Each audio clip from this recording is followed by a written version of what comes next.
Namaskar. Shani Bhagwan, Saturn, the most beautiful, judgmental, majestic hero of all the planets, is getting into a retrograde phase on 13th of July 2025 until November 27th, 2025. The retrograde phase, that is one phase which appears whether as if the planet is moving in a reverse action, but no planet will ever move in a backward motion. It is the progressive motion or the progressive distance between the planet and the earth which decreases, and that is the reason why it appears as if the planet is transiting in a retrograde motion. So here what happens is, when the planet is moving in a retrograde motion, there are several effects which happen on each of the individuals and each of the rashis, each of the individuals who fall into different rashis, है ना. The entire world belongs to only 12 rashis. इतना सारा population सिर्फ 12 rashis में divided है, तो हम सारे 12 categories में ही आते हैं. जितने भी लोग हैं इस world में, everybody comes under the 12 category. So here what happens is, ये वाला जो Saturn का retrograde phase है, ये कैसे results लेके आने वाला है, चलो ये जानते हैं. पहली बात ये है कि जेनेरिक व्यू में अगर हम समझने की कोशिश करें तो ये सैटर्न का जो ये रेट्रोग्रेड फेज है, ये इंट्रोस्पेक्शन का फेज होता है. Saturn is a planet who is very slow in moving, है ना. हमने कई बार डिस्कस किया कि सैटर्न मतलब बाकी सारे प्लैनेट्स के ज़रिए, मतलब अगर कंपेयर करें तो हर एक राशि के अंदर, हर एक राशि से जब वो ट्रैवल करते हैं, ट्रांजिट करते हैं, ये 2.5 years लेते हैं. यानी कि you can imagine the speed in which he goes.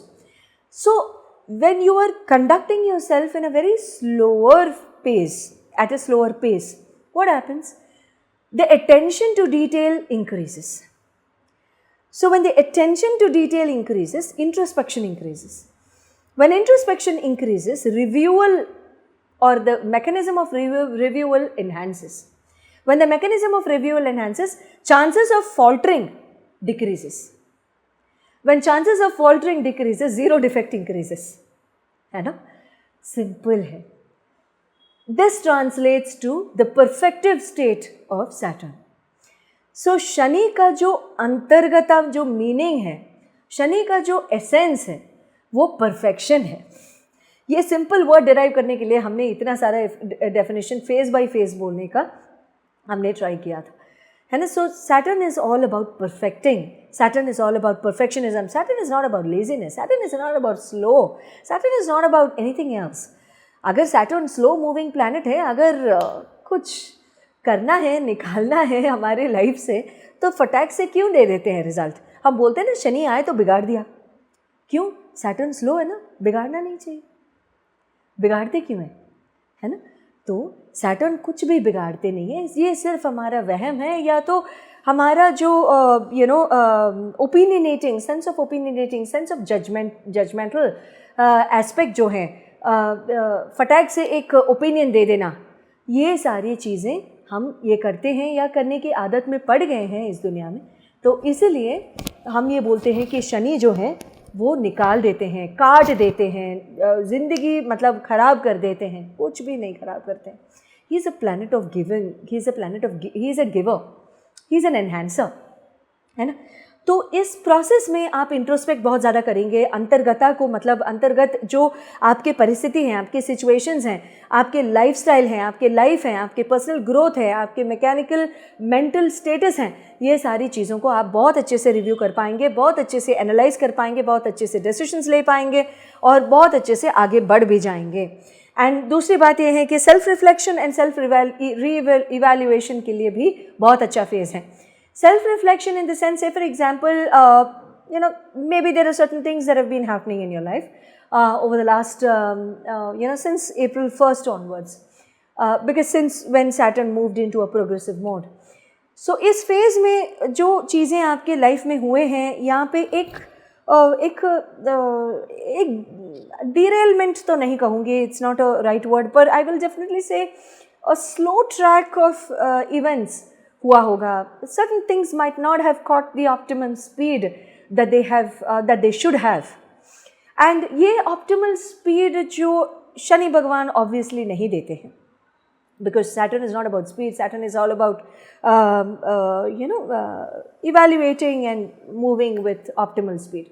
So ये जो शनि का जो ऑप्टिमल स्पीड का जो डिरेलमेंट था अभी 3-4 महीनों से, ये फेज जो है आपका स्पीड पकड़ेगा, बहुत ज़्यादा स्पीड पकड़ेगा. I mean things which probably needed action in your life, things which probably needed your response, things which probably needed your validation, things which probably needed your presence, things which probably needed your your due attention, I would say.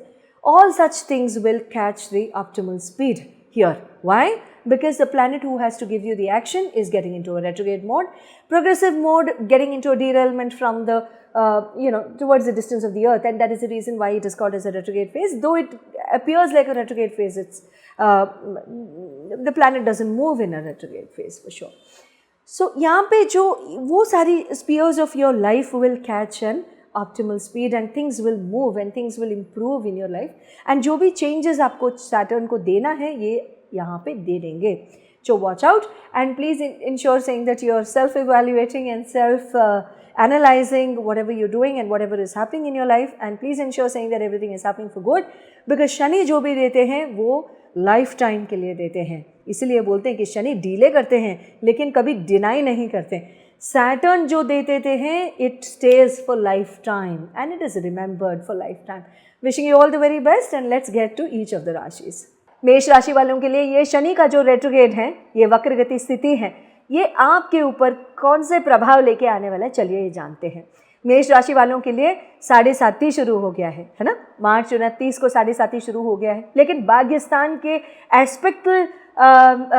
Aspect से शुरू हो गया है, which is very good. Financially, career wise, professional wise, family wise बहुत सारे changes Saturn तो लेके आए होंगे. We like it, we did not like it, but still Saturn gave us the changes. Yes, that's fine, because Saturn जो भी changes देते हैं वो हमेशा के लिए रहते हैं एंड इट इज़ वंडरफुल. लेकिन वही जो भाग्यस्थान में और हाउस ऑफ लॉसेस में, क्योंकि मीन जो है, मीन राशि में जो ट्रांजिट करने वाले जो सैटर्न है वो आपके हाउस ऑफ लॉसेस होंगे. तो यहाँ पे मतलब हाउस ऑफ लॉसेस क्या होंगे, मतलब आपकी आलोचन की विधि, आपकी आलोचना रीति विधि, प्रक्रिया, जो सरल क्रिया में मतलब जो आपको करना है, that probably must have taken a back seat and defocus must have happened a lot of time waste must have happened in terms of not being able to focus on what is your reality, or not being able to focus on how to manage your time and how to strike a balance between both your personal and professional life, because excitement in your personal life must have definitely increased. मेष राशि. So यहाँ पे क्या होगा कि house of losses में जो वक्र गति जो शनि कर रहे हैं, in a way it is very good, क्योंकि यहाँ पे जो टाइम फोकस में डी अलाइनमेंट है, टाइम वेस्टेज है, एनर्जी लॉस है, ये सारी जो चीज़ें हुए हैं यहाँ पे मतलब बहुत सरल तरीके से आप आगे जा पाएंगे and you will be able to correct all the losses of time and all the losses of whatever you could not plan well or execute well in your life. ये सारी चीज़ें आप बहुत अच्छे से कर पाएंगे. Please utilise these 3-4 months in order to get back on track. Second, भाग्यस्थान में और द्वितीय स्थान में जो शनि का जो एस्पेक्ट पड़ रहा था वो अभी रेट्रोग्रेड में पड़ेगा. इन अ वे यहाँ पे एक तरीके से मैं ये कहूँगी कि ये 75-25 का फेज़ है. It is good, but at the same time a little I would say again it depends upon your lagna also. It depends upon your lagna as to which lagna you belong to. यहाँ पे अगर कोई धनुर के combination में आ रहे हैं, मेष वाले धनुर लग्ना और मेष राशि के कॉम्बिनेशन में जो अगर आ रहे हैं, तो इन लोगों के लिए कैसे होगा कि षष्टम का लग्न है और षष्टम के लग्न में शनि देख रहे थे और वहीं पे वक्रगति हो रहे हैं, विच इज़ वेरी वेरी गुड. यहाँ पे जो कर्म ऋण रोग विमुक्ति होना है, मतलब वो सारी चीज़ें तो वो कर ही देंगे. अगर if you fall into any other lagnas and you belong to the Mesh rashi clan, then in such cases probably the judgment will be slightly different. Now in order to know your individual horoscopic transitions, you can definitely call up on the numbers displayed on your screen and you can take the appointments as well. Now यहाँ पे financial aspects में मैं इतना ही कहूँगी कि मतलब अगर if at all you are investing somewhere, if you are pumping fund somewhere, please ensure saying that you are going relatively slow, but do not sign for any guaranteeship etc. Please do not be don't go with eyes closed. थोड़ी सी alert रहिए. अगर किसी को उधार में पैसे दे रहे हैं तो फिर वो नहीं आए हैं, उधार में कहीं साइन करे हैं आपने, गारंटीशिप में कहीं पे दे रखे हैं, लेकिन people are playing the fool with you. Saturn will see to it. So all those problems are over, Mesh Rashi. All the very best and good luck. And for each of your individual horoscopic questions, you can please feel free to contact us on the numbers given below. Thank you.